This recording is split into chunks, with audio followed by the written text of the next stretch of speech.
Chapter 19. Joab was told, "The king is weeping and mourning for Absalom." and for the whole army, the victory that day was turned into mourning, because on that day the troops heard it said, "The king is grieving for his son." The men stole into the city that day as men steal in who are ashamed when they flee from battle.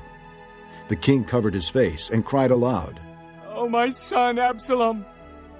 Oh, Absalom, my son, my son!" Then Joab went into the house to the king and said, "Today you have humiliated all your men, who have just saved your life and the lives of your sons and daughters, and the lives of your wives and concubines. You love those who hate you, and hate those who love you. You have made it clear today that the commanders and their men mean nothing to you. I see that you would be pleased if Absalom were alive today and all of us were dead. Now go out and encourage your men. I swear by the Lord that if you don't go out, not a man will be left with you by nightfall. This will be worse for you than all the calamities that have come upon you from your youth till now." So the king got up and took his seat in the gateway. When the men were told, "The king is sitting in the gateway," they all came before him. Meanwhile, the Israelites had fled to their homes. Throughout the tribes of Israel, the people were all arguing with each other, saying, "The king delivered us from the hand of our enemies. He is the one who rescued us from the hand of the Philistines. But now he has fled the country because of Absalom, and Absalom, whom we anointed to rule over us, has died in battle. So why do you say nothing about bringing the king back?" King David sent this message to Zadok and Abiathar, the priests. "Ask the elders of Judah, why should you be the last to bring the king back to his palace, since what is being said throughout Israel has reached the king at his quarters? You are my brothers, my own flesh and blood, so why should you be the last to bring back the king? And say to Amasa, are you not my own flesh and blood? May God deal with me, be it ever so severely, if from now on you are not the commander of my army in place of Joab." He won over the hearts of all the men of Judah as though they were one man. They sent word to the king, "Return, you and all your men." Then the king returned and went as far as the Jordan. Now the men of Judah had come to Gilgal to go out and meet the king and bring him across the Jordan.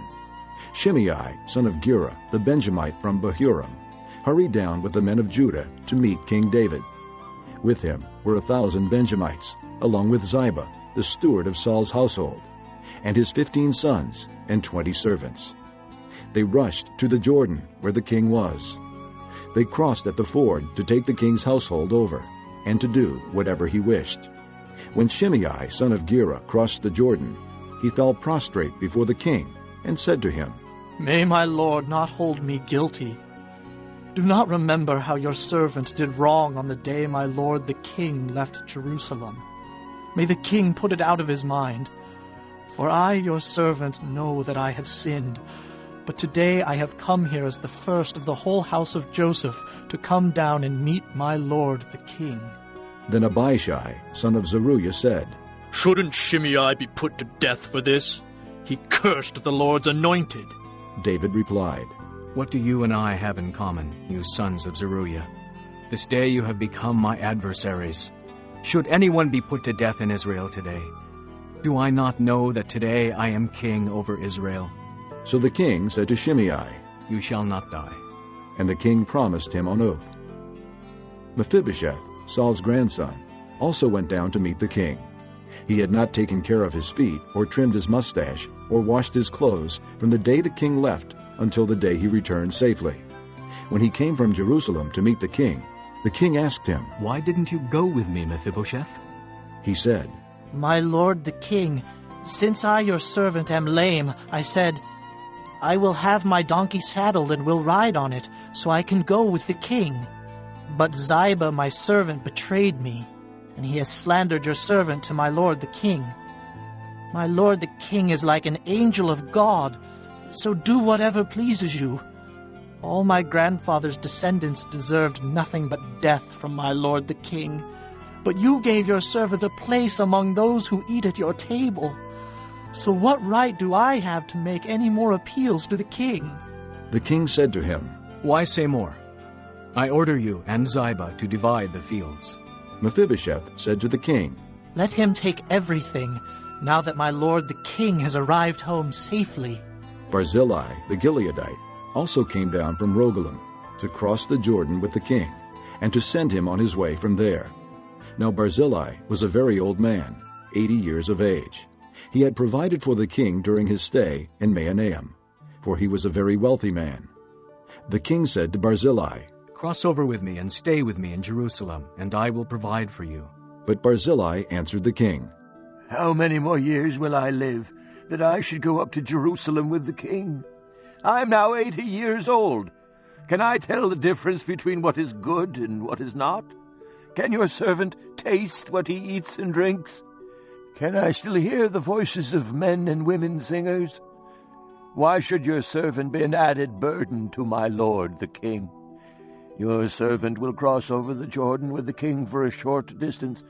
But why should the king reward me in this way?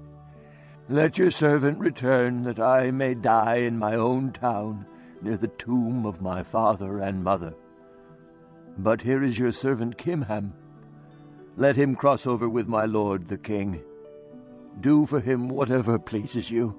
The king said, Kimham shall cross over with me, and I will do for him whatever pleases you, and anything you desire from me I will do for you.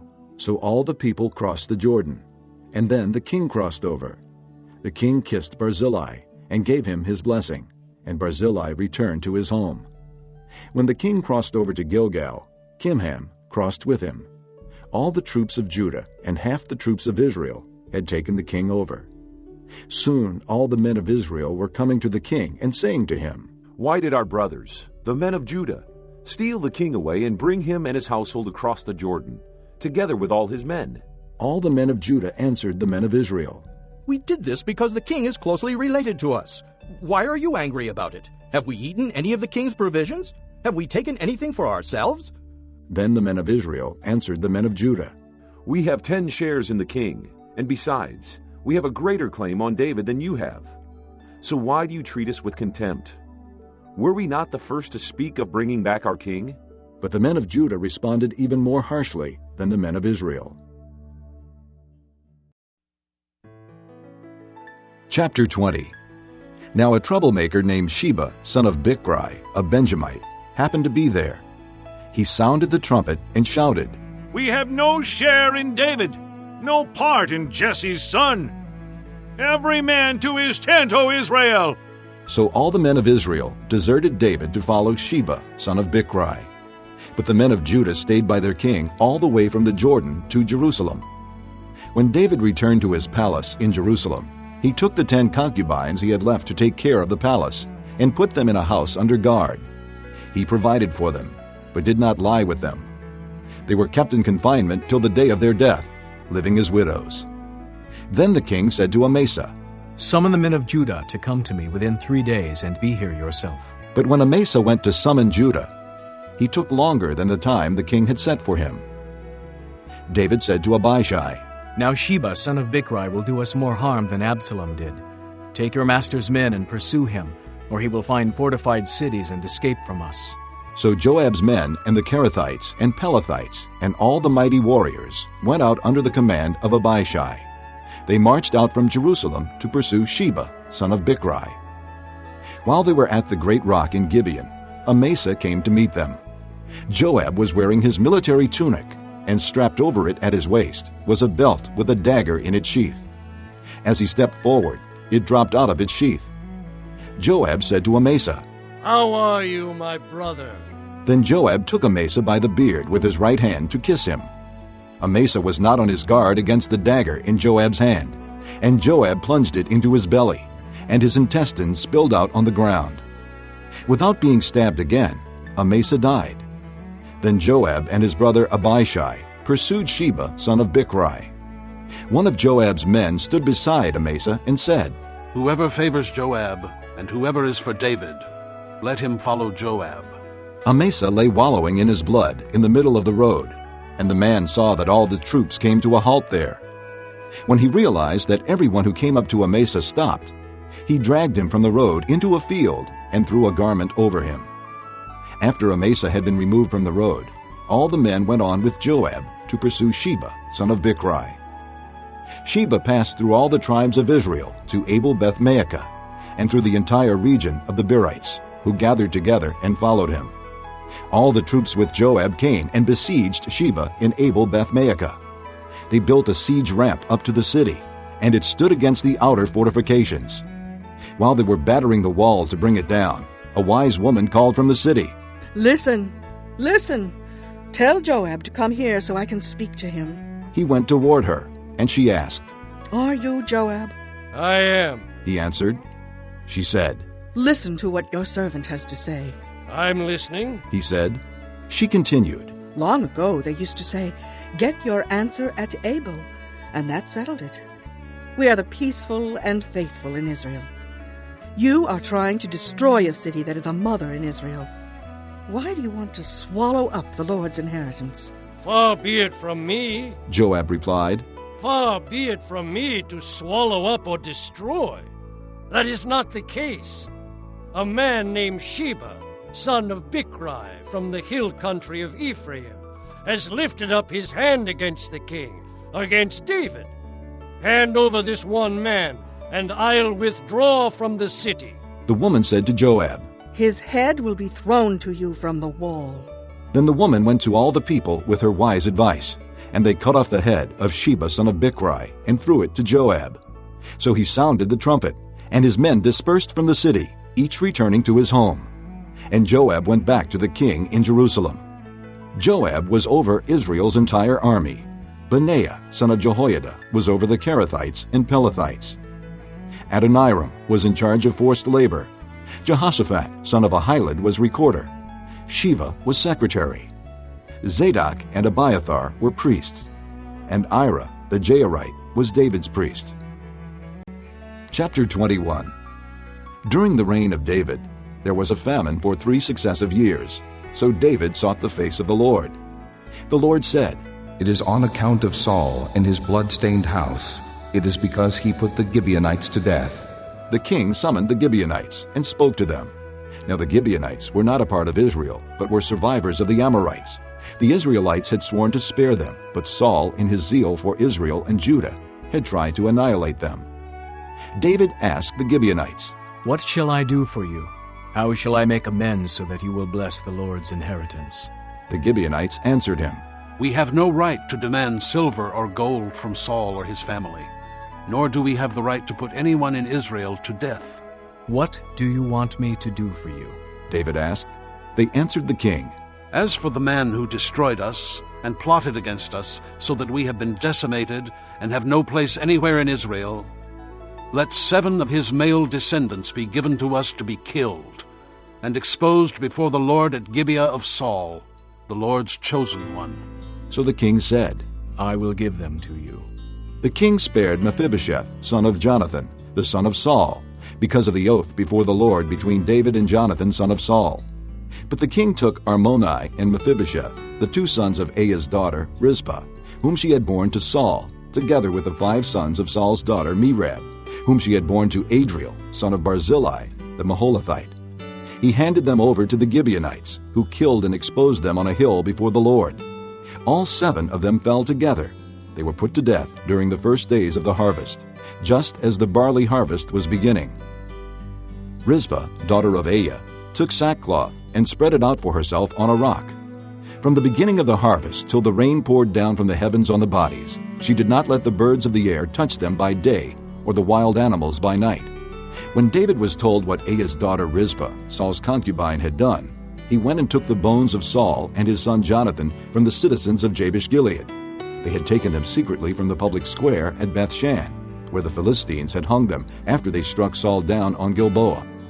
David brought the bones of Saul and his son Jonathan from there, and the bones of those who had been killed and exposed were gathered up. They buried the bones of Saul and his son Jonathan in the tomb of Saul's father Kish at Zelah in Benjamin, and did everything the king commanded. After that, God answered prayer in behalf of the land. Once again, there was a battle between the Philistines and Israel. David went down with his men to fight against the Philistines, and he became exhausted. And Ishbi-Benob, one of the descendants of Rapha, whose bronze spearhead weighed 300 shekels, and who was armed with a new sword, said he would kill David. But Abishai, son of Zeruiah, came to David's rescue. He struck the Philistine down and killed him. Then David's men swore to him, saying, "Never again will you go out with us to battle, so that the lamp of Israel will not be extinguished." In the course of time, there was another battle with the Philistines at Gob. At that time, Sibbecai, the Hushathite, killed Saph, one of the descendants of Rapha. In another battle with the Philistines at Gob, Elhanan, son of Jaareth-Oregim, the Bethlehemite, killed Goliath the Gittite, who had a spear with a shaft like a weaver's rod. In still another battle, which took place at Gath, there was a huge man with 6 fingers on each hand and 6 toes on each foot, 24 in all. He also was descended from Rapha. When he taunted Israel, Jonathan, son of Shimeah, David's brother, killed him. These 4 were descendants of Rapha in Gath, and they fell at the hands of David and his men.